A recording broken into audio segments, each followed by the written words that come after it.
The signature of love Meera ഭാഗം 10. ഞങ്ങളുടെ ജീവിതത്തിലെ ഏറ്റവും സന്തോഷകരമായ കാലങ്ങളായിരുന്നു കഴിഞ്ഞുപോയത്. ഇനി അങ്ങോട്ട് ഞങ്ങളെ കാത്തിരിക്കുന്നത് ഒരു വലിയ പീഡാനുഭവമാണെന്നറിയാതെ ആത്മാവിന്റെ ആഴങ്ങളിൽ ഞങ്ങൾ പരസ്പരം സ്നേഹിച്ചുകൊണ്ടേയിരുന്നു.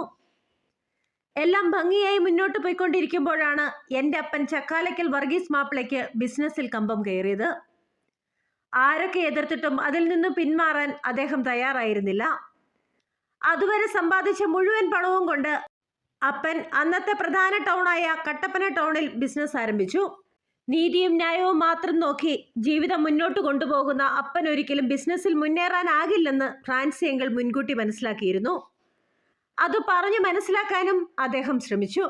പക്ഷേ അപ്പൻ അതൊന്നും കേൾക്കാവുന്ന മാനസികാവസ്ഥയിലായിരുന്നില്ല. അദ്ദേഹത്തിന് മുൻപിൽ ലക്ഷ്യങ്ങൾ മാത്രമായിരുന്നു. ജീവിത മൂല്യങ്ങൾ ഉയർത്തിപ്പിടിച്ച് ബിസിനസ് ചെയ്ത ആ മനുഷ്യൻ പരാജയപ്പെട്ടു തുടങ്ങി. ആ പരാജയം ആദ്യം തിരിച്ചറിഞ്ഞതും ഫ്രാൻസി അങ്കിൾ തന്നെയായിരുന്നു. തകർന്നു തുടങ്ങിയപ്പോൾ പോലും അപ്പനെ പിന്തിരിപ്പിക്കാൻ അദ്ദേഹം ഒരുപാട് ശ്രമിച്ചു. കാരണം അപ്പനെ അപ്പനിലും ഏറെ അറിയാവുന്നത് അങ്കിളിനായിരുന്നു. ജീവിതത്തിൽ ഒരിക്കൽ പോലും പരാജയമറിയാത്ത അപ്പൻ പരാജയപ്പെട്ടു പോയാൽ അതിനെ അംഗീകരിക്കാനുള്ള മനക്കെട്ടി അദ്ദേഹത്തിന് ഇല്ല എന്ന കാര്യത്തിൽ അങ്കിളിന് നല്ല ഉറപ്പുണ്ടായിരുന്നു.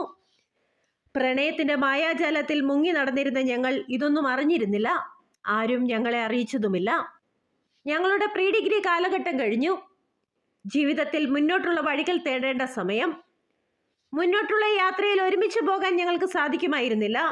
കാരണം രണ്ടുപേരുടെയും മനസ്സിലുള്ളത് 2 ലക്ഷ്യങ്ങൾ. അവന് ഞങ്ങൾ പഠിച്ച അതേ കോളേജിൽ തന്നെ പിന്നീടും പഠിക്കാം. പക്ഷേ എൻ്റെ ആഗ്രഹമനുസരിച്ച് എനിക്ക് നഴ്സിങ്ങിന് പോകണമെങ്കിൽ ദൂരേക്ക് എവിടേക്കെങ്കിലും പോകണം. ചാച്ച, എനിക്ക് നഴ്സിങ്ങിന് പോകണം. അവധിക്കാലമായപ്പോൾ ഞാൻ ചാച്ചനോട് പറഞ്ഞു, മോളെ, തൽക്കാലം ഇവിടെ എവിടെയെങ്കിലും പഠിച്ചാൽ പോരെ? അതാകുമ്പോൾ കിച്ചുവിൻ്റെ കൂടെ തന്നെ പോകുകയും ചെയ്യാം. സാമ്പത്തിക ബുദ്ധിമുട്ടുകളൊന്നും പറയാതെ ചാച്ചൻ പറഞ്ഞു, വേണ്ട, എനിക്ക് നേഴ്സ് തന്നെയാകണം. എന്നിട്ട് മദർ തെരേസയെ പോലെ എല്ലാവർക്കും ശുശ്രൂഷ ചെയ്യണം. ഒത്തിരി ആഗ്രഹത്തോടെ ഞാനത് പറയുമ്പോൾ ചാച്ചന് സമ്മതിക്കുകയല്ലാതെ വേറെ വഴിയൊന്നും ഉണ്ടായിരുന്നില്ല. റിസൾട്ട് വരട്ടെ, നോക്കാം. ചാച്ചൻ ആ മറുപടിയിലെല്ലാം ഒതുക്കി. റിസൾട്ട് വന്നപ്പോൾ ഞങ്ങൾ 2 പേരും ഉയർന്ന മാർക്കോടുകൂടി തന്നെ പാസ്സായി. പിന്നെ ലക്ഷ്യങ്ങളിലേക്ക് എത്താനുള്ള തിടുക്കം കൂട്ടലായിരുന്നു. അന്നൊന്നും കട്ടപ്പനയിൽ ഒരു നഴ്സിംഗ് കോളേജ് ഉണ്ടായിരുന്നില്ല. എറണാകുളത്ത് എവിടെയെങ്കിലും പോകണം, അതും ഹോസ്റ്റലിൽ നിന്നും പഠിക്കണം. എന്നെ പിന്തിരിപ്പിക്കാനായി ചാച്ചൻ പലതും പറഞ്ഞു. പക്ഷെ എന്തുകൊണ്ടോ എനിക്ക് അതിൽ നിന്നും പുറകോട്ട് പോകാൻ സാധിക്കുന്നുണ്ടായിരുന്നില്ല. ഒടുവിൽ എൻ്റെ ആഗ്രഹത്തിന് വഴങ്ങി അവൻ എനിക്ക് എറണാകുളത്ത് നഴ്സിംഗ് കോളേജിൽ അഡ്മിഷൻ വാങ്ങി. അവിടെ തന്നെ ഹോസ്റ്റലിൽ താമസ സൗകര്യവും. ആദ്യമൊക്കെ എല്ലാത്തിനും വല്ലാത്ത ആവേശമായിരുന്നു. എങ്കിലും പോകേണ്ട സമയമായപ്പോൾ എൻ്റെ ആവേശം ചോർന്നു പോകുന്നത് ഞാൻ അറിഞ്ഞു. മറ്റാരെ പിരിയുന്നതിലും കിച്ചുവിനെ പിരിയുന്നതായിരുന്നു എന്നെ ഏറെ തകർത്ത് കളഞ്ഞത്. കിച്ചു, എനിക്ക് പോകാൻ പറ്റുമെന്ന് തോന്നുന്നില്ല. ഞാൻ പോകാതിരുന്നാലോ? ചെമ്പക മരത്തിന്റെ താഴെ അവന്റെ തോളിലേക്ക് തല വെച്ചുകൊണ്ട് ഞാൻ ചോദിച്ചു. മീര, നീ പോകണം. ചാച്ചൻ ഒത്തിരി കഷ്ടപ്പെട്ടാണ് അഡ്മിഷനൊക്കെ വാങ്ങിച്ചത്. പഠിച്ച് നല്ലൊരു ജോലിയൊക്കെ കിട്ടാതെ നമ്മുടെ ജീവിതം മുന്നോട്ട് കൊണ്ടുപോകാൻ പറ്റുമെന്ന് തോന്നുന്നില്ല. ഇപ്പോൾ നമ്മളുടെ മാതാപിതാക്കൾക്ക് വേണ്ടുവോളം സമ്പത്തുണ്ട്. നാളെ ഒരു പക്ഷേ, അവൻ ദീർഘവീക്ഷണത്തോടെ പറഞ്ഞു, ആത്മാവിന്റെ ആഴങ്ങളിൽ വേരൂന്നിയ എൻ്റെ പ്രണയത്തെ പിരിഞ്ഞിരിക്കാൻ എനിക്ക് സാധിക്കില്ലായിരുന്നു. ഞാൻ അവനോട് ഒന്നുകൂടി ചേർന്നിരുന്നു. മീര, എനിക്ക് നിന്നെ മനസ്സിലാക്കാനാകും. നിന്നെ പിരിഞ്ഞിരിക്കാൻ എനിക്കും സാധിക്കില്ല. പക്ഷേ ഇത് നമ്മുടെ ജീവിതമാണ്. കുറെ നാളുകൾ കഴിഞ്ഞാൽ നമുക്ക് വിവാഹം കഴിക്കണം. ഇവരെ പോലെ നമുക്കും കുടുംബമുണ്ടാകും. അപ്പോൾ മുന്നോട്ട് ജീവിക്കാൻ പ്രണയം മാത്രം പോരാ. പഠിക്കണം, ജോലി നേടണം. ഇപ്പോഴത്തെ ഈ വേർപാട് അന്നത്തെ വലിയ സന്തോഷത്തിന് വേണ്ടി നമുക്ക് മാറ്റിവെക്കാം.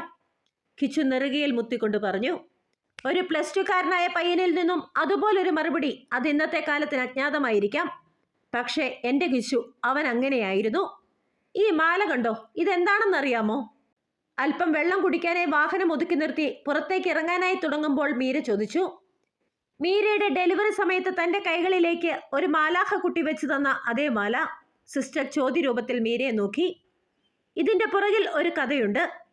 ഞാൻ എറണാകുളത്തേക്ക് പഠിക്കാൻ പോകുന്നതിന് 2 ദിവസം മുമ്പ് ഞങ്ങളുടെ ചെമ്പക മരത്തെയും മാവിനെയും ഒക്കെ സാക്ഷി നിർത്തി അവൻ എൻ്റെ കഴുത്തിൽ അണിയിച്ചു തന്നതാണ് ഈ മാല. അവൻ്റെ വെല്ലുമ്മച്ചി മരിക്കും മുൻപ് അവനെ ഏൽപ്പിച്ച ആ മാല അവൻ എൻ്റെ കഴുത്തിലേക്ക് ഇട്ടു തന്ന ആ നിമിഷം, അതായിരുന്നു എൻ്റെ ജീവിതത്തിലെ ഏറ്റവും സുന്ദരമായ നിമിഷം. ആ മാലയിൽ ചുണ്ടുകൾ അമർത്തി അത് പറയുമ്പോൾ ആ കണ്ണുകൾ നിർത്താതെ പെയ്യുന്നുണ്ടായിരുന്നു. കുറച്ചു നേരത്തേക്കിന് അവർക്കിടയിൽ മൗനം തളം കെട്ടി നിന്നു. ശാന്തമായി വെള്ളമൊക്കെ കുടിച്ച് അവർ യാത്ര തുടർന്നു. പേടിക്കേണ്ട, ഇടയ്ക്കിടെ ഞാൻ വന്നോളാം, ഹോസ്റ്റലിലാക്കി പിരിയുമ്പോൾ അവൻ പറഞ്ഞു. എന്നെ കൊണ്ടുവിടാനായി അവൻ മാത്രമാണ് വന്നത്. ഒരുപക്ഷെ ഞങ്ങളുടെ സ്വകാര്യതയിൽ വേറെ ആരും വേണ്ടെന്ന് ഞങ്ങളുടെ പേരൻസ് കരുതി കാണും.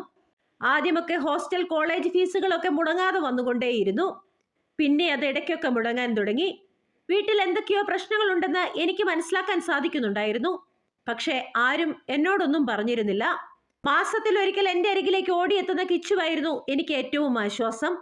കന്യാസ്ത്രീമാരുടെ ഹോസ്റ്റലായിരുന്നത് കൊണ്ട് തന്നെ അവൻ എൻ്റെ സഹോദരനാണെന്ന കള്ളമായിരുന്നു ഞങ്ങൾ അവിടെ എല്ലാവരോടും പറഞ്ഞിരുന്നത്. അതുകൊണ്ട് തന്നെ ആർക്കും അവൻ്റെ വരവ് ഒരു പ്രശ്നമായിരുന്നില്ല. ഒപ്പം പഠിച്ചിരുന്ന പെൺകുട്ടികളിൽ പലർക്കും അവനോട് ആരാധനയോ പ്രണയമോ എന്തൊക്കെയോ ഉണ്ടായിരുന്നു. ഡാ, വീട്ടിൽ എന്തെങ്കിലും പ്രശ്നമുണ്ടോ? വീട്ടിൽ നിന്ന് ആരും വരാറുമില്ല, എഴുത്തുകളൊന്നും വരുന്നില്ല. മാത്രമല്ല ഫീസും കൃത്യമായി അടയ്ക്കുന്നില്ല. ഒരു തവണ അവൻ വന്നപ്പോൾ ഞാൻ ചോദിച്ചു, ഹേയ്, അവിടെ പ്രശ്നമൊന്നുമില്ല, നിനക്ക് തോന്നുന്നതാ. എന്തായാലും ഇനി നിന്റെ ഫീസ് മുടങ്ങാതെ ഞാൻ നോക്കിക്കോളാം. പോകും മുൻപ് അവൻ എൻ്റെ കൈകളിൽ ചേർത്ത് പിടിച്ചുകൊണ്ട് പറഞ്ഞു. പിന്നീട് എല്ലാ മാസവും ഹോസ്റ്റൽ ഫീസും കോളേജിൽ അടയ്ക്കേണ്ട ഫീസും അവൻ കൊണ്ടുവന്ന് തരാൻ തുടങ്ങി. ചാച്ചന് ബിസിനസ്സിന് തിരക്കായതുകൊണ്ട് വരാൻ പറ്റില്ലെന്നും കൃത്യമായി നിന്റെ കാര്യങ്ങൾ നോക്കാൻ എന്നെ ഏൽപ്പിച്ചിരിക്കുകയാണ് എന്നുമൊക്കെ അവൻ പറഞ്ഞപ്പോൾ ഞാൻ വിശ്വസിക്കുകയും ചെയ്തു. ആദ്യത്തെ വർഷത്തെ പരീക്ഷ കഴിഞ്ഞ് നാട്ടിലെത്തിയ ഞാൻ പല കാര്യങ്ങളും കണ്ടു മനസ്സിലാക്കി. ഞങ്ങളുടെ വീട് വല്ലാത്ത തകർച്ചയിലാണ്. സാമ്പത്തികമായി വല്ലാത്ത ബുദ്ധിമുട്ടുകളിൽ കൂടി കടന്നു പോകുന്ന ചാച്ചന് എൻ്റെ ഫീസ് പോയിട്ട് ദൈനംദിന കാര്യങ്ങൾ പോലും നടത്തിക്കൊണ്ടു പോകാനുള്ള പണമില്ല. എല്ലാം ചെയ്യുന്നത് ഫ്രാൻസി അങ്കിളായിരുന്നു. എന്തിനാടാ എന്നോടെല്ലാം മറച്ചു വെച്ചത്? എല്ലാവരെയും ബുദ്ധിമുട്ടിപ്പിച്ചുകൊണ്ട് എനിക്ക് പഠിക്കേണ്ട, ഞാൻ പറഞ്ഞു. മോളെ, എനിക്ക് നീയും ഇവനും ഒരുപോലെയാണ്. ചെറുപ്പം മുതൽ എനിക്കൊന്നല്ല 2 മക്കളാണ്. ഇവിടുത്തെ കാര്യങ്ങളൊന്നും ഓർത്ത് നിങ്ങൾ വിഷമിക്കേണ്ട. നിങ്ങൾ ചെയ്യേണ്ടത് നന്നായി പഠിക്കുക, നല്ല ജോലി സമ്പാദിക്കുക, അത്രമാത്രം. ഇനി മുന്നോട്ട് നിങ്ങളിലാണ് ഞങ്ങളുടെ പ്രതീക്ഷ മുഴുവനും. ഞാൻ പറഞ്ഞത് കേട്ടുകൊണ്ടുവന്ന ഫ്രാൻസി അങ്കിളായിരുന്നു മറുപടി പറഞ്ഞത്. ചാച്ച, നമുക്ക് ഈ പറമ്പ് വിറ്റ് നമ്മുടെ കടം വീട്ടാം. പിന്നെ നമുക്ക് എവിടെയെങ്കിലും ചെറിയൊരു വീട് വാടകയ്ക്കെടുക്കാം. എൻ്റെ കാര്യം ഓർത്ത് ചാച്ചൻ വിഷമിക്കേണ്ട. ഞാൻ നന്നായി പഠിക്കുന്നുണ്ട്, പെട്ടെന്ന് തന്നെ ഒരു ജോലിയും കിട്ടും. വീട്ടിലെ സ്ഥിതി പൂർണ്ണമായി മനസ്സിലാക്കിയിരുന്നുകൊണ്ട് ഞാൻ ചാച്ചനോട് പറഞ്ഞു, എൻ്റെ കൊച്ചേ, നീ എന്നതൊക്കെയായി പറയുന്നത്? ഇപ്പോൾ കുറച്ച് ബിസിനസ് പ്രതിസന്ധികൾ ഉണ്ടെന്നുള്ളത് നേരാണ്. പക്ഷേ ഈ ചാച്ചൻ ഇപ്പോഴും സ്ട്രോങ്ങാ. എല്ലാം ശരിയാകും. അപ്പോൾ നമുക്ക് നഷ്ടപ്പെട്ടതെല്ലാം നമ്മളിലേക്ക് തന്നെ തിരിച്ചെത്തും. മോളിപ്പോൾ നന്നായിട്ട് പഠിച്ചാൽ മാത്രം മതി. ഈ കുഞ്ഞു തലയിൽ ഒരുപാട് കാര്യങ്ങളൊന്നും കൂട്ടിവെക്കണ്ട കേട്ടോ, ചാച്ചൻ കെട്ടിപ്പിടിച്ചുകൊണ്ട് പറഞ്ഞു. ചാച്ചൻ്റെ വാക്കുകൾ കേൾക്കാതിരിക്കാൻ എനിക്കാകുമായിരുന്നില്ല. പക്ഷേ അമ്മയുടെ മൗനത്തിൽ നിന്നും ഞങ്ങളുടെ തകർച്ചയുടെ ആഴം പൂർണ്ണമായി മനസ്സിലാക്കാൻ എനിക്ക് സാധിക്കും. അവനോടൊപ്പം ഏതില്ലായ്മയിലും ജീവിക്കാൻ എനിക്ക് സാധിക്കുമെന്ന ഉറപ്പ് മാത്രം മതിയായിരുന്നു മുന്നോട്ടുള്ള എൻ്റെ ജീവിതത്തിന്. കിച്ചു, എനിക്കെന്തോ വല്ലാത്ത പേടി തോന്നുന്നു. ഓരോന്നോരോന്നായി നഷ്ടപ്പെടുന്നു. എല്ലാം നഷ്ടപ്പെട്ട ഒടുവിൽ എനിക്ക് നിന്നെയും നഷ്ടപ്പെടുമോ എന്നൊരു തോന്നൽ. വെക്കേഷൻ തീരാൻ ദിവസങ്ങൾ മാത്രം ബാക്കിയുള്ളപ്പോൾ ഞങ്ങളുടെ ചെമ്പക മരത്തിന്റെ ചൂട്ടിൽ പതിവ് പോലെ ഞങ്ങൾ മാത്രമായിരുന്ന സമയം ഞാൻ അവനോട് ചോദിച്ചു, മീര, ഇത് ജീവിതമാണ്. ഇങ്ങനെയൊക്കെ തന്നെയാണ് എല്ലാവരും. ഈ കിച്ചുവിൻ്റെ ജനനം തന്നെ എൻ്റെ മീരയ്ക്ക് വേണ്ടിയുള്ളതാണ്. ഇനി എത്ര ജന്മങ്ങൾ കഴിഞ്ഞാലും എന്നെപ്പോലെ നിന്നെ സ്നേഹിക്കാൻ ആർക്കും കഴിയില്ല. നിന്നെപ്പോലെ എന്നെ സന്തോഷിപ്പിക്കാൻ വേറൊരാൾ ജനിക്കാനും പോകുന്നില്ല. നമ്മളെപ്പോലെ നമ്മൾ മാത്രമേ ഉള്ളൂ. എൻ്റെ ഹൃദയം ഓരോ പ്രാവശ്യവും തുടിക്കുന്നത് നിന്റെ പേര് പറഞ്ഞാണ്. ലോകം മുഴുവൻ തരാമെന്ന് പറഞ്ഞാലും നിന്നെ ഉപേക്ഷിച്ചെനിക്ക് ജീവിക്കാനാകില്ല. നമുക്ക് ജീവിക്കണം ഇപ്പോൾ ഉള്ളതിൻ്റെ ഇരട്ടി പ്രണയത്തോടെ. കൊതി തീരും വരെ പ്രണയിച്ച് ജീവിച്ച് ഒടുവിൽ മരിക്കുന്നെങ്കിൽ ഈ മടിയിൽ കിടന്ന് നിന്റെ മാറോട് ചേർന്ന് നിന്നെ കണ്ടുകൊണ്ട് മരിക്കണം. അവനിൽ നിറഞ്ഞു നിന്ന പ്രണയം എന്നിലേക്ക് പെരുമഴയായി പെയ്തിറങ്ങി.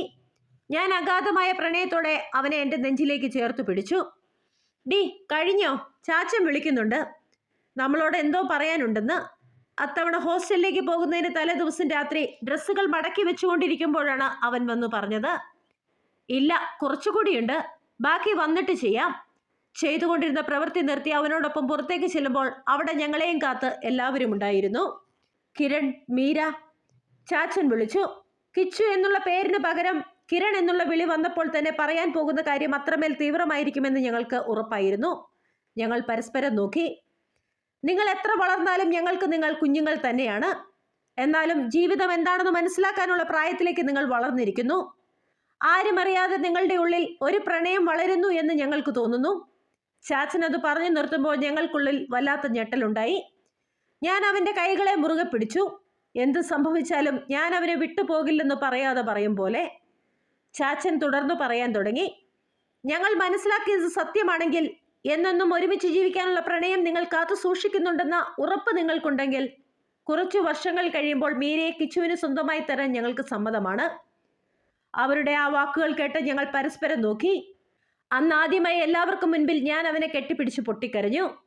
പിന്നീട് ഞങ്ങൾ പ്രണയിച്ചു, ഞങ്ങളുടെ മാതാപിതാക്കളുടെ പൂർണ്ണ സമ്മതത്തോടെ.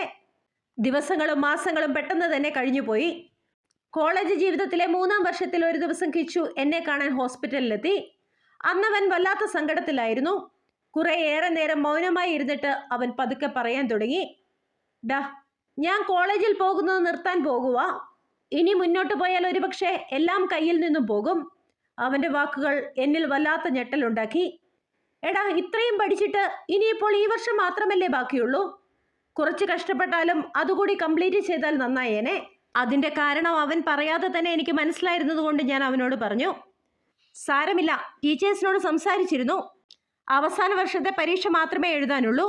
അതുകൊണ്ട് അറ്റൻഡൻസ് കാര്യമാക്കാതെ പരീക്ഷ എഴുതാൻ സൗകര്യമുണ്ടാക്കി തരാമെന്ന് പ്രിൻസിപ്പൽ പറഞ്ഞിട്ടുണ്ട്. എത്രയും പെട്ടെന്ന് ഒരു ജോലി നേടണം.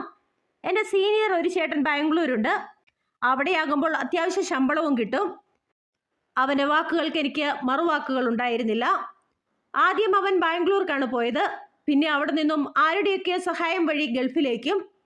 സത്യത്തിൽ അത് വീട്ടിൽ മറ്റെല്ലാവരെ പോലെ എനിക്കും ഒരു ആശ്വാസമായിരുന്നു.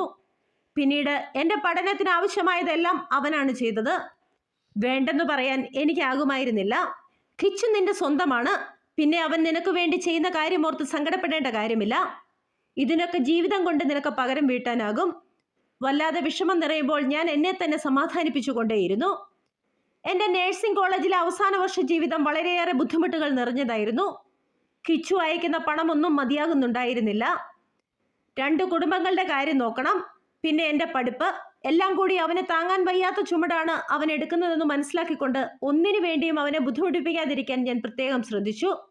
കിച്ചു പോയതിനു ശേഷം കോളേജിൽ എന്നെ സന്ദർശിക്കാൻ ഒരാൾ പോലും എത്തിയിരുന്നില്ല. ഒരുതരം അനാഥമായ ജീവിതം. അന്നത്തെ കാലത്ത് കത്തുകളായിരുന്നു പ്രധാന കമ്മ്യൂണിക്കേഷൻ മാർഗം. അതുകൊണ്ട് തന്നെ ഞാൻ സ്ഥിരമായി ചാച്ചന് കത്തുകൾ അയക്കുമായിരുന്നു. അതോടൊപ്പം തന്നെ അവൻ്റെ പപ്പയ്ക്കും മമ്മിക്കും. ആദ്യമൊക്കെ അവൻ്റെ പപ്പയും മമ്മിയും സ്ഥിരമായി ഞാൻ അയക്കുന്ന കത്തുകൾക്ക് സ്നേഹത്തോടെയുള്ള മറുപടികൾ അയക്കാറുണ്ടായിരുന്നു. പിന്നെ പിന്നെ അതും ഇല്ലാതായി. എല്ലാവർക്കും എന്തൊക്കെയോ മാറ്റങ്ങൾ സംഭവിച്ചതുപോലെ. ഇടയ്ക്ക് ഫീസ് മുടങ്ങിയ കാര്യം പറഞ്ഞിരുന്നല്ലോ. അപ്പോൾ ഒരു ദിവസം വാർഡൻ എന്നെ കാണാൻ വന്നു. അന്ന് അവരെന്നോട് ഒരുപാട് സംസാരിച്ചു. സിസ്റ്റർ, എങ്ങനെയെങ്കിലും ഒരു ജോലി കിട്ടിയാൽ അത്യാവശ്യ കാര്യങ്ങളൊക്കെ അതിൽ നിന്നും നടക്കുമല്ലോ. ഞാൻ അവരോട് ചെറുതായി ഒന്ന് സൂചിപ്പിച്ചു. മീര, നീ നന്നായി പഠിക്കുന്ന കുട്ടിയാണ്. അതുകൊണ്ട് തന്നെ ക്ലാസ് ഉള്ള സമയത്ത് പറ്റില്ല. അവധിക്കാലങ്ങളിൽ നിനക്ക് മഠത്തിലെ അടുക്കള ജോലി തരാം. കുറേ നേരം ആലോചിച്ചിരുന്നിട്ട് സിസ്റ്റർ പറഞ്ഞു. അതെനിക്ക് വലിയൊരു സഹായമായിരുന്നു. പിന്നീടുള്ള എല്ലാ അവധിക്കാലങ്ങളും ഞാൻ കന്യാസ്ത്രീ മഠത്തിൽ തന്നെ ചെലവഴിച്ചു. ഭക്ഷണവും താമസ സൗകര്യവും കൂടാതെ ദിവസവും ചെറിയൊരു തുകയും അവരെനിക്ക് തന്നു. അതെന്നെ സംബന്ധിച്ച് വലിയൊരു ആശ്വാസമായിരുന്നു. ഏതൊരു കാര്യം ചെയ്യുമ്പോഴും കിച്ചു അവൻ മാത്രമായിരുന്നു എൻ്റെ മനസ്സിൽ. അവനോടുള്ള സ്നേഹത്തെ പ്രതി എന്തും ചെയ്യാൻ ഞാൻ തയ്യാറായിരുന്നു. മഠത്തിലെ ജോലി ചെയ്തു തുടങ്ങിയപ്പോൾ കൂട്ടുകാർക്കിടയിൽ ഞാനൊരു പരിഹാസ കഥാപാത്രമായി. പിന്നീട് മുന്നോട്ടുള്ള നാളുകളിൽ അവരെല്ലാം എന്നെ തള്ളിക്കളഞ്ഞു. വീട്ടുകാരില്ല, കൂട്ടുകാരില്ല. പതുക്കെ പതുക്കെ ഞാൻ എൻ്റെ മാത്രം ലോകത്തേക്ക് ചുരുങ്ങിപ്പോയി. ജീവിതത്തിലെ കഠിനമായ പാതകളിൽ എനിക്ക് ആശ്വാസമായത് മുടങ്ങാതെ വന്ന അവൻ്റെ കത്തുകളായിരുന്നു. അവൻ്റെ ഓരോ അക്ഷരങ്ങളിലും നിറഞ്ഞു നിന്നത് അവൻ്റെ ശ്വാസമായിരുന്നു. കരയിൽ കിടന്നു പിടയ്ക്കുന്ന ഒരു വരാഹത്തെ പോലെ ഞാൻ അവനിലെ ശ്വാസം ആവോളം ആസ്വദിച്ചു. ഓരോ കത്തും വായിച്ചു കഴിയുമ്പോൾ കൂടുതൽ പ്രതീക്ഷകൾ. കാത്തിരിപ്പിന് ദൂരം കുറയും തോറും സങ്കടങ്ങളെ മറക്കാൻ ഞാനും ശീലിച്ചു തുടങ്ങി. എത്ര സങ്കടങ്ങളുണ്ടായാലും അപ്പോഴും എനിക്കൊരു പ്രതീക്ഷയുണ്ടായിരുന്നു. ഇനി വളരെ കുറച്ചു കാലങ്ങൾ മാത്രം. അതിനുശേഷം എനിക്കും ഗൾഫിലേക്ക് ജോലിക്കായി പോകാം. രണ്ടുപേരും ഒന്ന് ആഞ്ഞു ശ്രമിച്ചാൽ എത്രയും പെട്ടെന്ന് എല്ലാ കടബാധ്യതകളെയും അതിജീവിക്കാം. പിന്നെ രണ്ടുപേരും ഒരുമിച്ചുള്ള നല്ലൊരു ജീവിതം. കത്തുകളിലൂടെ ഞങ്ങൾ ആ സ്വപ്നം കണ്ടു. പരീക്ഷകളുടെ ആരവങ്ങൾ നിലച്ചു. ക്ലാസ് മുറികൾ നിശബ്ദമായി. ഒടുവിൽ ഹോസ്റ്റലിൽ നിന്നും വിട ചൊല്ലേണ്ട ആ ദിവസം വന്നെത്തി. ഇന്നോളം എല്ലാ യാത്രകളിലും ഓരോ ചെറിയ കാര്യങ്ങൾക്കും താങ്ങും തണലുമായി കൂടെയുണ്ടായിരുന്ന കിച്ചുവിൻ്റെ അഭാവം മീരയെ വല്ലാതെ അലട്ടി. ഹോസ്റ്റൽ ഒഴിഞ്ഞുകൊടുക്കേണ്ട അവസാന നിമിഷം അവളുടെ ഹൃദയം അവൻ്റെ സാമീപ്യത്തിനായി കൊതിച്ചു. അവളുടെ ഉള്ളിലെ കൊച്ചു കൊച്ചു ആഗ്രഹങ്ങളെ പോലും ഹൃദയം കൊണ്ട് തിരിച്ചറിയുന്ന കിച്ചു ആ വൈകുന്നേരം തന്നെ മീരയെ കൂട്ടിക്കൊണ്ടു പോകാനായി ഹോസ്റ്റൽ പടിവാതിക്കലെത്തി. അതായിരുന്നു എൻ്റെ കിച്ചു. മീര ഇടയ്ക്കൊന്ന് നിർത്തി. അവളുടെ കണ്ണുകളിൽ നിറഞ്ഞു നിന്ന നിർമ്മലമായ പ്രകാശം കേട്ടുനിന്ന സിസ്റ്ററിനെ അത്ഭുതപ്പെടുത്തി. അത് കേവലം ഒരു പ്രണയത്തിൻ്റെ തിളക്കമായിരുന്നില്ല. അതിജീവനത്തിൻ്റെ തീച്ചുളയിൽ തളരാതെ നിന്ന ആഴമേറിയ സൗഹൃദത്തിൻ്റെയും പ്രണയത്തിൻ്റെയും മായാത്ത മുദ്രയായിരുന്നു. ഒരു നേഴ്സാകുക എന്ന സ്വപ്നം ഏറ്റവും മനോഹരമായി പൂർത്തിയാക്കി തൻ്റെ പ്രിയപ്പെട്ടവൻ്റെ കൈപിടിച്ച് നാട്ടിൽ തിരിച്ചെത്തിയ മീരയ്ക്ക് കാണാൻ കഴിഞ്ഞത് അവൾ വിട്ടുപോയപ്പോൾ ഉണ്ടായിരുന്ന പഴയ വീടായിരുന്നില്ല. വീടിൻ്റെ അകത്തളങ്ങളിൽ അശാന്തിയുടെ കരിനിഴൽ വീണിരിക്കുന്നു. ഇടയ്ക്കിടെ ആരൊക്കെയോ വീട്ടിൽ വരുന്നു. അവർക്ക് മുൻപിൽ തലകുനിച്ചു നിൽക്കുന്ന ചാച്ചൻ. മുൻപൊരിക്കലും കാണാത്ത തരത്തിൽ ചാച്ചനും അമ്മയും തമ്മിൽ കണ്ണീരിൻ്റെയും വാക്കേറ്റത്തിൻ്റെയും വല്ലാത്ത വഴക്കുകൾ. അതുവരെ ഒറ്റക്കെട്ടായി ഒരു കുടുംബം പോലെ കഴിഞ്ഞിരുന്ന മീരയുടെ വീടും കിച്ചുവിൻ്റെ വീടും തമ്മിൽ ഒരു വൻമതിൽ പോലെ അകലം വർദ്ധിച്ചിരിക്കുന്നു. ആ അന്തരീക്ഷത്തിൽ അവർക്ക് ശ്വാസം മുട്ടി. എങ്ങനെയെങ്കിലും അവിടെ നിന്നും ഓടിപ്പോയാൽ മതിയെന്നു പോലും തോന്നിപ്പോയ സമയം. കിച്ചുവിൻ്റെ സാന്നിധ്യം മാത്രമായിരുന്നു മീരയ്ക്കാകെയുണ്ടായിരുന്ന ആശ്വാസം. കലിതുള്ളി നിൽക്കുന്ന ഒരു കൊടുങ്കാറ്റിൽ തകർന്നു പോകാത്ത ഏക ആശ്രയം. എന്നാൽ ആ സമയത്താണ് തങ്ങൾ തമ്മിലുള്ള ആഴമേറിയ ബന്ധം അവൻ്റെ പപ്പയ്ക്കും മമ്മിക്കും ഒട്ടും അഭികാമ്യമല്ല എന്ന തോന്നൽ അവളുടെ മനസ്സിനെ ഭരിക്കാൻ തുടങ്ങിയത്. ചുഴലിക്കാറ്റിൽ കൈവിട്ടു പോകുന്ന ഒരു തുഴ പോലെ കിച്ചുവൻ തന്നെ വിട്ടുപോകുമോ എന്ന ഭയം അവളെ പൂർണ്ണമായും തകർത്ത് കളഞ്ഞു. മീരയുടെ നിസ്സഹായതയും വേദനയും മനസ്സിലാക്കാൻ അവന് കഴിഞ്ഞു. അതുകൊണ്ട് തന്നെ ആരുടെയും കണ്ണിൽപ്പെടാതെ അവരുടെ ചെമ്പക മരത്തിൻ്റെ ചുവട്ടിൽ മാത്രമായി ആ കൂടിക്കാഴ്ചകൾ ഒതുങ്ങി. ആ ചെമ്പക ചുവട്ടിൽ വെച്ചാണ് അവർ മനുഷ്യജീവിതത്തിൽ പണത്തിൻ്റെ സ്ഥാനം എത്ര വലുതാണെന്ന് തിരിച്ചറിഞ്ഞത്. കിച്ചു, നിനക്ക് പോകാതിരുന്നുകൂടെ? പറ്റില്ല എന്നറിഞ്ഞിട്ട് നിസ്സഹായതയുടെ ആഴത്തിൽ നിന്നും മീര ചോദിച്ചു പോയി. എല്ലാം അറിയാവുന്ന നീ തന്നെയാണോ ഈ പറയുന്നത്? സാരമില്ലടാ, നമ്മുടെ സ്വപ്നങ്ങളെല്ലാം വീണ്ടും ഒരു ദിവസം യാഥാർത്ഥ്യമാകും. എല്ലാം ശരിയാകും. അവൻ അവളെ ചേർത്ത് പിടിച്ച് വാക്കുകളാൽ ആശ്വസിപ്പിച്ചു. കണ്ണുകൾ കൊണ്ട് ധൈര്യം പകർന്നു. മീര, നമുക്കൊട്ടും സമയം കളയാനില്ല. എത്രയും പെട്ടെന്ന് ഒരു വർഷത്തെ എക്സ്പീരിയൻസ് ഉണ്ടാക്കണം. പഠിച്ച കോളേജിൽ തന്നെയാകുമ്പോൾ കൂടുതൽ നല്ലത്. അത് കഴിയുമ്പോൾ ഞാൻ വരും. അന്ന് നമുക്കൊരുമിച്ച് മടങ്ങാം. തളരാത്ത വാക്കുകളോടെ അവൻ അവളെ പ്രതീക്ഷയിലേക്ക് കൈപിടിച്ചുയർത്തി. മടങ്ങുന്നതിന് മുൻപ് അവൻ തന്നെ മീരയെ ഹോസ്റ്റലിൽ കൊണ്ടാക്കി. അതേ ആശുപത്രിയിൽ തന്നെ ട്രെയിനി നഴ്സായി അവൾ സേവനം തുടങ്ങി. കുറച്ച് മാസങ്ങൾ പിന്നിട്ടപ്പോൾ റിസൾട്ട് വന്നു. പ്രതീക്ഷിച്ചതുപോലെ തന്നെ കോളേജിലെ ഏറ്റവും കൂടുതൽ മാർക്ക് വാങ്ങിച്ച വിദ്യാർത്ഥിനിയായിരുന്നു മീര. ഏതു മാതാപിതാക്കളുടെയും അഭിമാന മുഹൂർത്തം. പക്ഷേ ആ സന്തോഷത്തിൽ അവൾക്കൊപ്പം പങ്കുചേരാൻ ആരുമുണ്ടായിരുന്നില്ല. ആ സത്യം അവളുടെ ഉള്ളുലച്ചു. ബെസ്റ്റ് സ്റ്റുഡൻറ് അവാർഡ് കൈകളിലേക്ക് ഏറ്റുവാങ്ങുമ്പോൾ മീരയുടെ കണ്ണുകൾ നിറഞ്ഞൊഴുകി. ജീവിതത്തിൽ നല്ലത് നടക്കുമ്പോൾ പ്രിയപ്പെട്ടവർ കൂടെയില്ലെങ്കിൽ പിന്നെ അതിനെന്തു വിലയാണുള്ളത്? അലച്ചു വന്ന കണ്ണുനീർത്തുള്ളികളെ നിയന്ത്രിക്കാൻ അവൾ പാടുപെട്ടു. എല്ലാവരുടെയും ഇടയിൽ നിന്നും ഓടിയൊളിക്കാനായി അവൾ ഹോസ്റ്റലിലേക്ക് പാഞ്ഞു. കൺമുമ്പിൽ വരുന്നതൊന്നും കാണാനാകാത്തതുപോലെ വേഗതയുടെ ഒരു പുതപ്പിനുള്ളിൽ അവൾ ഒളിക്കാൻ ശ്രമിച്ചു. മീര! ആ വിളി കേട്ടപ്പോൾ അവളുടെ കാലുകൾ നിശ്ചലമായി. എല്ലാം ഒരു തോന്നലാണെന്ന് മനസ്സിൽ ഉറപ്പിച്ച് വീണ്ടും നടക്കാൻ തുടങ്ങുമ്പോൾ വീണ്ടും ആ ശബ്ദം അവളുടെ കാതുകളിൽ പതിഞ്ഞു. വല്ലാത്ത ഞെട്ടലോടെ അവൾ തിരിഞ്ഞു നോക്കി. തനിക്ക് മുൻപിൽ സ്വപ്നം പോലെ തൻ്റെ കിച്ചു. പൊട്ടിക്കരച്ചിലോടെ ഓടിച്ചെന്ന് അവൾ അവനെ കെട്ടിപ്പിടിച്ചു. അവളുടെ സങ്കടങ്ങളെല്ലാം ഒഴുങ്ങിപ്പോകാൻ അനുവദിച്ചുകൊണ്ട് അവൻ അവളെ നെഞ്ചോട് ചേർത്ത് പിടിച്ചു. അവർ ആശുപത്രിയുടെ വളപ്പിലുള്ള മാവിൻ ചുവട്ടിലേക്ക് നടന്നു. ആ ലോകത്ത് അവർ മാത്രമാണെന്ന് തോന്നിപ്പോയ നിമിഷം അവനോട് പറയാൻ അവളിൽ വാക്കുകൾ ഉണ്ടായിരുന്നില്ല. അവളിൽ നിന്നും വിങ്ങലുകൾ മാത്രം ഉയർന്നുകൊണ്ടേയിരുന്നു. മീര, പെട്ടെന്ന് റെഡിയായി വാ, ഞാൻ നിന്നെ കൂട്ടാനാ വന്നത്. എന്തായാലും സർട്ടിഫിക്കറ്റ് കിട്ടിയല്ലോ. രജിസ്ട്രേഷൻ കഴിഞ്ഞ് കട്ടപ്പന സെൻറ് ജോൺസ് ഹോസ്പിറ്റലിൽ ജോലിക്ക് കയറാം. അവിടെയാകുമ്പോൾ എല്ലാവരും ഉണ്ടല്ലോ. അതിഥികൾക്കായി ഇട്ടിരുന്ന ബെഞ്ചിലിരുന്നു കൊണ്ട് അവൻ പറഞ്ഞു. അവൻ്റെ വാക്കുകൾക്ക് വേഗതയും തീരുമാനദാർഢ്യവും ഉണ്ടായിരുന്നു. കിച്ചു, നീ എപ്പോഴാ വന്നേ? എല്ലാവരും എവിടെ? ഇത്ര വലിയൊരു കാര്യം നടന്നിട്ടും എനിക്ക് മാത്രം ആരുമില്ലാത്തതോർത്ത് ഞാൻ എന്തോരം വിഷമിച്ചു എന്നറിയാമോ? നമുക്ക് ചുറ്റും എന്തൊക്കെയാണ് നടക്കുന്നത്? ആർക്കും പഴയതുപോലെ സ്നേഹമില്ലാത്തതുപോലെ. കണ്ണീരോടെ അത് പറയുമ്പോൾ അവൻ ഏറെ നേരം അവളുടെ നീലക്കണ്ണുകളിലേക്ക് മാത്രം നോക്കിയിരുന്നു. അന്ന് മീര കണ്ട കിച്ചു അവൻ അവൾക്ക് തികച്ചും അപരിചിതനായിരുന്നു. അവൻ്റെ പൂച്ചക്കണ്ണുകൾക്ക് മുൻപത്തെ പോലെ തിളക്കമില്ല. ചുണ്ടിലെ പുഞ്ചിരിക്ക് മങ്ങലേറ്റിരിക്കുന്നു. മുഖമാകെ നിരാശയുടെ ഒരു നേർത്ത പാട. മീര, നീ അറിയാത്തതായി ഒരുപാടുണ്ട്. പക്ഷേ അത് പറഞ്ഞുകൊണ്ടിരുന്ന നാട്ടിലേക്കുള്ള ബസ് പോകും. നമുക്ക് ഒരു നിമിഷം പോലും കളയാനില്ല. ഒരുപാട് കാര്യങ്ങൾ പറയാനുണ്ട്. 2 ദിവസത്തിനുള്ളിൽ എനിക്ക് തിരികെ പോകുകയും ചെയ്യണം. നിനക്ക് വേണ്ടി മാത്രമാണ് എൻ്റെ ഈ വരവ്. അവൻ തിരക്കിട്ടു. തീർച്ചയായും എന്തൊക്കെയോ നടന്നിട്ടുണ്ട്. ഒരുപക്ഷെ ചാച്ചൻ പൂർണ്ണമായും തകർന്നിട്ടുണ്ടാകാം. അതുകൊണ്ട് തന്നെ തങ്ങളുടെ ബന്ധം അവൻ്റെ മാതാപിതാക്കൾ എതിർത്തിട്ടുമുണ്ടാകും. അവളുടെ ഉള്ളിൽ സംശയങ്ങളുടെ ഒരു തിരമാല അലയടിച്ചു. അതുവരെ ഉണ്ടായിരുന്ന സന്തോഷം മീരയിൽ നിന്നും അകന്നു. ഒരു പ്രതിമയെപ്പോലെ അവൾ ഹോസ്റ്റലിലെത്തി. തൻ്റെ വസ്ത്രങ്ങൾ നിറച്ച പെട്ടിയുമായി പുറത്തേക്ക് വരുമ്പോൾ അവൾ പൂർണ്ണമായും വേറൊരാളായി മാറുകയായിരുന്നു. എല്ലാം എടുത്തോ, പെട്ടെന്ന് വാ, ഇനി വൈകിയാൽ സമയം പോകും. വൈകിയാൽ കട്ടപ്പനയിൽ നിന്നും ലാസ്റ്റ് ബസ് കിട്ടില്ല. അവൻ തിരക്കിട്ട് അവളുടെ കയ്യിലിരുന്ന പെട്ടി വാങ്ങി മുന്നോട്ട് നടന്നു. അവൻ്റെ വേഗതയ്ക്കൊപ്പം എത്താൻ അവൾ വല്ലാതെ പാടുപെട്ടു. മീരയുടെ മനസ്സ് അവളുടെ കാലുകൾക്ക് മുൻപേ ഓടുകയായിരുന്നു. എങ്ങനെയെങ്കിലും നാട്ടിലെത്തി എല്ലാവരെയും ഒന്ന് ജീവനുള്ളവരായി കാണാൻ പറ്റിയാൽ മതിയെന്നായിരുന്നു അപ്പോൾ അവളുടെ മനസ്സ് നിറയെ. പെരുമ്പാവൂരിൽ നിന്നും അവർ നാട്ടിലേക്കുള്ള ബസ് കയറുമ്പോൾ തന്നെ ഉച്ച കഴിഞ്ഞിരുന്നു. ബസ്സിൽ ഏകദേശം മധ്യഭാഗത്തായി മീരയിരുന്നു.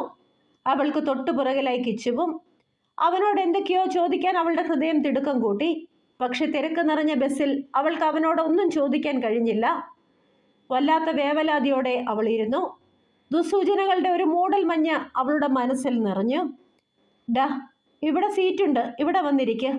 കോതമംഗലം കഴിഞ്ഞപ്പോൾ അവൻ അവളെ തോണ്ടി വിളിച്ചു പറഞ്ഞു. മീരയ്ക്ക് എന്തെന്നില്ലാത്ത ആശ്വാസം തോന്നി. അവൾ തിടുക്കത്തോടെ അവൻ്റെ അടുത്തേക്ക് പോയിരുന്നു. ബസ്സിൽ പഴയ ഏതോ പ്രണയഗാനം ഒഴുകിയിറങ്ങുന്നു. അവൻ്റെ കൈകൾ അവളെ ചേർത്തു പിടിച്ചിരിക്കുന്നു. പക്ഷേ അവർക്കിടയിൽ ഒരിക്കലും ഇല്ലാത്തതുപോലെ മൗനം തളം കെട്ടി നിന്നു. ഒന്നും മിണ്ടാതെ അവൻ്റെ തോളിനോട് ചാരി അവൾ ഇരുന്നു. അവനോടൊപ്പം ഏറ്റവും മനോഹരമായ ഒരു യാത്ര കൂടി. ഒരുപക്ഷെ ഇത് അവസാന യാത്രയാകാം. എന്തായാലും ആ നിമിഷം അതിൻ്റെ സന്തോഷം അത് മാത്രം മനസ്സിലേക്കെടുക്കാൻ മീര തീരുമാനിച്ചു.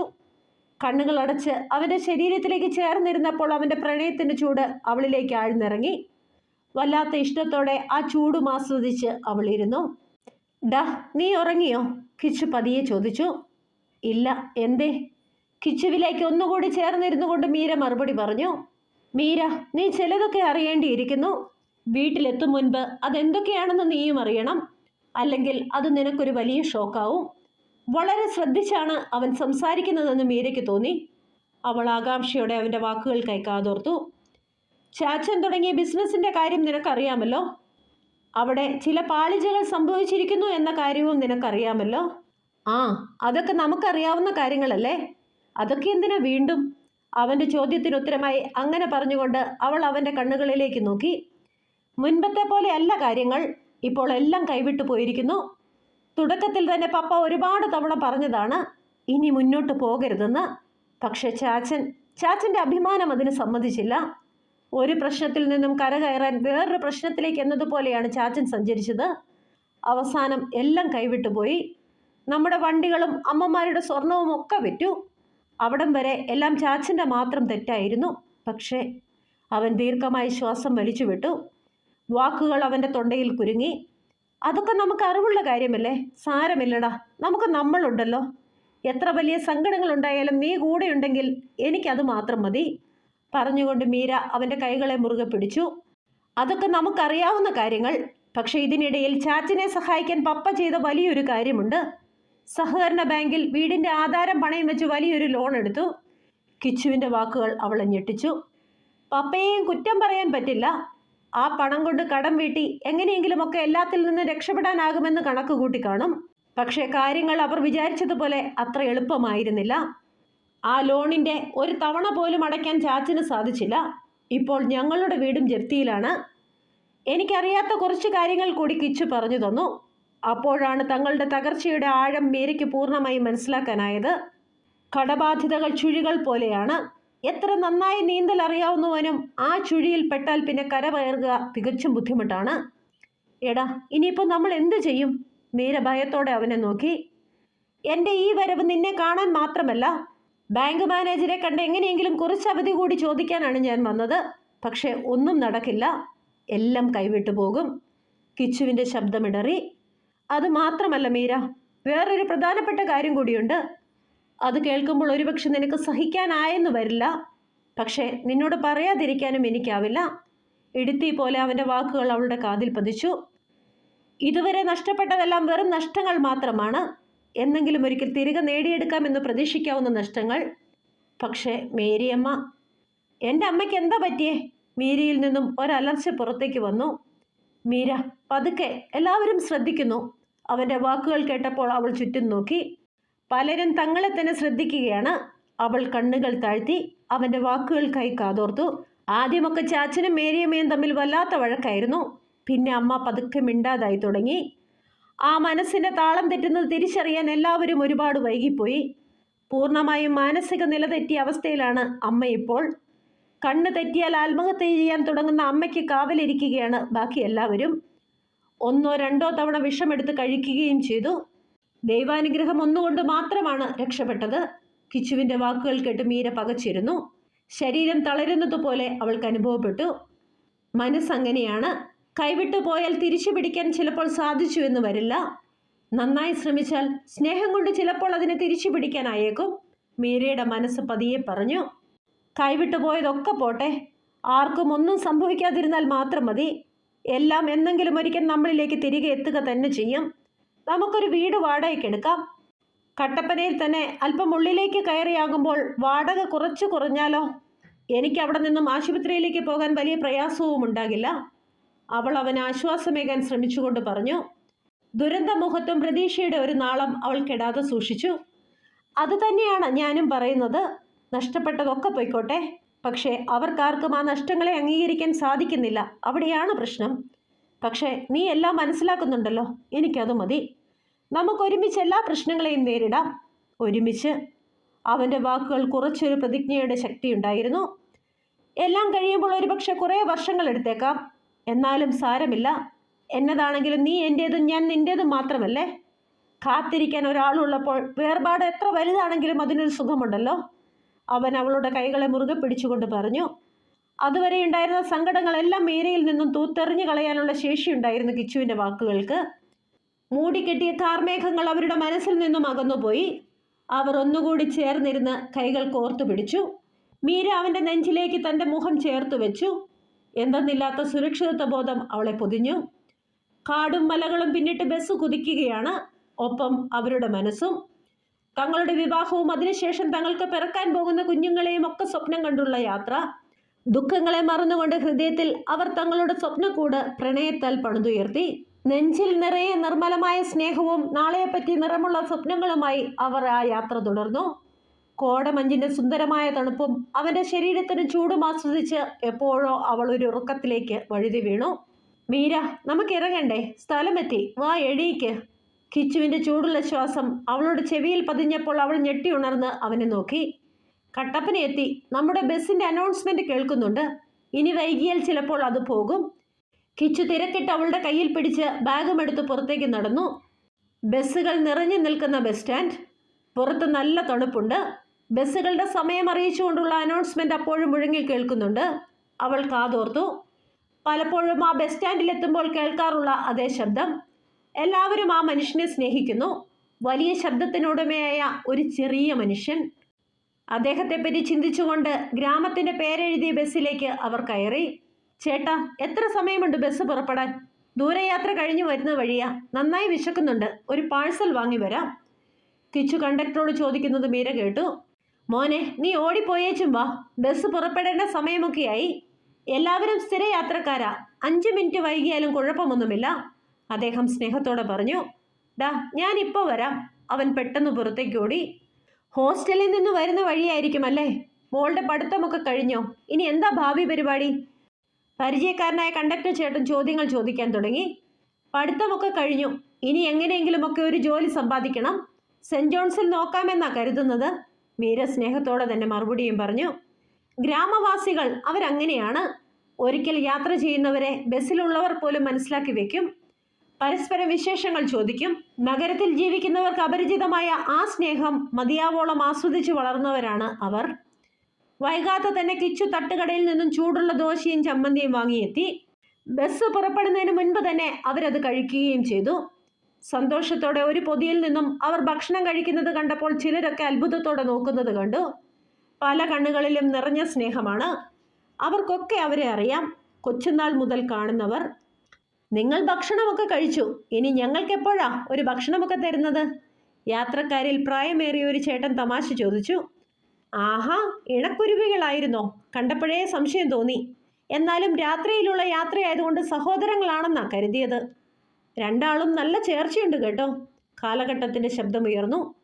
എൻ്റെ പൊന്നു ചേട്ടാ, ഇവരെ നിങ്ങൾക്കറിയാത്തത് കൊണ്ടാ.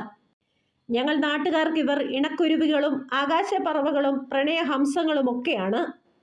പ്രണയം കൊണ്ടും സൗഹൃദം കൊണ്ടും ഞങ്ങൾക്കൊക്കെ മാതൃകയായ ഇവർ ശരിക്കും എന്താണെന്ന് ചോദിച്ചാൽ ഞങ്ങൾക്കാർക്കും വ്യക്തമായ ഒരുത്തരം പറയാനാകില്ല. കണ്ടു പഠിക്കേണ്ടിയിരിക്കുന്നു ഇവരെ. കൂട്ടത്തിൽ പ്രായമേറിയ ചേട്ടൻ അവരെപ്പറ്റി മറ്റാർക്കും അറിയാത്ത കാര്യങ്ങൾ പറഞ്ഞു കൊടുക്കുന്നത് അവർ പുഞ്ചിരിയോടെ നോക്കിയിരുന്നു. ചേട്ടൻ പറഞ്ഞത് വളരെ ശരിയാണ്. ഞാൻ ചെറുപ്പം മുതലേ കാണുന്നതാ ഈ കുട്ടികളെ. ഒരിക്കൽ പോലും ഇവരിലൊരാൾ തനിച്ചാകുന്നത് കണ്ടിട്ടില്ല. അമ്മമാരുടെ വയറ്റിൽ നിന്ന് പുറത്തേക്ക് വന്നത് തന്നെ കൈപിടിച്ചാണെന്ന് തോന്നുന്നു. മോനെ, എത്രയും പെട്ടെന്ന് ആ കൊച്ചിനെ കെട്ടി കൂടെ പൊറുപ്പിക്ക്. കൂട്ടത്തിൽ ആരോ പറഞ്ഞ് കമന്റ് ബസ്സിൽ കൂട്ടച്ചിരി മുഴക്കി. നാണത്തോടെ അവനിലേക്ക് ചേരുമ്പോൾ മീരയ്ക്ക് എന്തെന്നില്ലാത്ത അഭിമാനം തോന്നി. എല്ലാവർക്കും തങ്ങളെ അറിയാം, പക്ഷേ ആർക്കും തെറ്റിദ്ധാരണകളില്ല. എല്ലാവർക്കും നിറഞ്ഞ സ്നേഹം മാത്രം. കോർത്തു പിടിച്ച കയ്യിൽ വിരലുകളോട് ചേർന്ന് മൗനം കഥ പറഞ്ഞ് അവർ ആ യാത്ര പൂർത്തിയാക്കിയപ്പോൾ രാത്രി ഏറെ വൈകിയിരുന്നു. മക്കളെ, വല്ലാത്ത ഇരുട്ടാണ്, സൂക്ഷിച്ചു പോണേ. ബസ്സിൽ നിന്നിറങ്ങുമ്പോൾ കണ്ടക്ടർ കരുതലോടെ പറഞ്ഞു. അദ്ദേഹത്തിനൊരു പുഞ്ചിരി സമ്മാനിച്ച് അവർ മുന്നോട്ട് നടന്നു. മീര, ഇനി എന്നാണ് നമ്മൾ ഇതുപോലൊരു യാത്ര? ഈ രാത്രി അവസാനിക്കാതിരുന്നെങ്കിൽ എന്നുപോലും ഞാൻ ആഗ്രഹിച്ചു പോകുന്നു. ഗൾഫിലെ കൊടും ചൂടിൽ എന്നെ ആശ്വസിപ്പിക്കുന്ന കുളിർക്കാറ്റ് അത് നീയാണ്. ഓരോ നിമിഷവും നിന്റെ ഓർമ്മകൾ മാത്രമാണ് എന്നെ മുന്നോട്ട് നയിക്കുന്നത്. പൂർണ്ണചന്ദ്രന്റെ വെളിച്ചത്തിൽ കൈകൾ കോർത്തു പിടിച്ച് വീട്ടിലേക്ക് നടക്കുമ്പോൾ അവൻ പറഞ്ഞു. കിച്ചു, ഞാനും അതുതന്നെയാ ആലോചിക്കുന്നേ. ഇനി 1 വർഷം ബോണ്ട് ചെയ്യണം. അത് കഴിഞ്ഞിട്ട് വേണം ഏതെങ്കിലും ഒരു ടെസ്റ്റ് എഴുതി നിന്റെ അടുത്തേക്ക് വരാൻ. അവിടെ എത്തിയാൽ പിന്നെ എനിക്ക് നിന്നെ സ്ഥിരമായി കാണാമല്ലോ. പക്ഷേ ഇപ്പോഴത്തെ അവസ്ഥയിൽ എന്തൊക്കെ വിറ്റാലും പിന്നെയും കടങ്ങൾ ബാക്കിയല്ലേ. അതുവരെ നമ്മൾ എങ്ങനെ പിടിച്ചു നിൽക്കും? മീര ആകുലതയോടെ ചോദിച്ചു. അതൊന്നും സാരമില്ല, ഞാൻ ഒരുപാട് പേരോട് ചോദിച്ചിട്ടുണ്ട്. 1 വർഷക്കാലം, അത് കഴിയുമ്പോൾ നമുക്ക് ഒരുമിച്ച് ശ്രമിക്കാം. കടങ്ങളൊക്കെ തീർന്നാൽ പിന്നെ സുഖമായി നമുക്ക് നമ്മുടെ മക്കളെ നോക്കി അങ്ങ് ജീവിക്കാം. അവൻ്റെ വാക്കുകൾ പ്രതീക്ഷയുടെ തേൻതുള്ളികൾ പോലെ മീരയുടെ കാതുകളിലേക്ക് ചേർന്നപ്പോൾ അവൾക്ക് എന്തെന്നില്ലാത്ത കുളിരുകോരി. ഡാ, ഞാനൊരാഗ്രഹം പറഞ്ഞാൽ സാധിച്ചു തരാമോ? ജീവിതത്തിൽ ഒരിക്കലും ഒന്നും ആവശ്യപ്പെടാത്ത അവൻ്റെ ആഗ്രഹം എന്താണെന്നറിയാൻ മീര അത്ഭുതത്തോടെ അവനെ നോക്കി. The signature of love Meera തുടരും. കൂട്ടുകാരെ, നമ്മുടെ കഥ ഇഷ്ടമാകുന്നെങ്കിൽ ലൈക്ക് ചെയ്യാനും സബ്സ്ക്രൈബ് ചെയ്യാനും മടി കാണിക്കരുതേ. അടുത്ത ഭാഗവുമായി നാളെ കാണാം വരെ. Bye bye, stay safe.